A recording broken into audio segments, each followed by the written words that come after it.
gayon kulay ang kanilang pamilihan. 125 residents lang ang capacity ng Luwalhati. Sa kasalukuyan, may 243 na katira rito. Doble sa normal na kapasidad ng institusyon.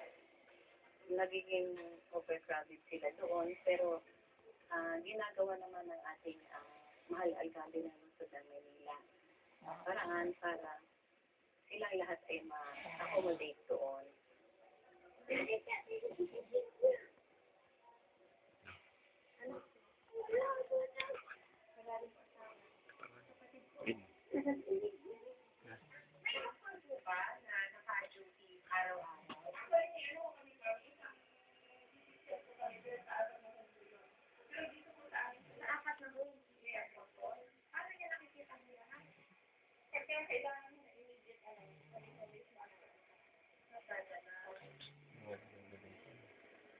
Aminado ang Manila Department of Social Welfare sa kakulangan ng pondo.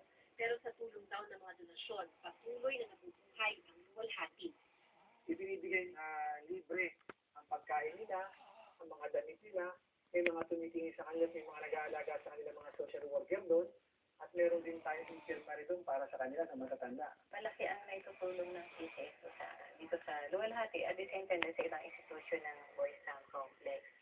Ang tumutulong din dyan yung CDS Foundation sa mga gamot. So, meron namang tumutulong. Ang salarin. Upang mag-isa ng bilang ng mga bansada at mga nagsisisita sa shelter, isang programa ng DSWD na yung Maling Provincia Program.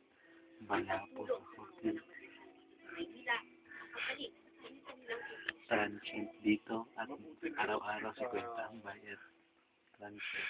Patulong sila sa lansara.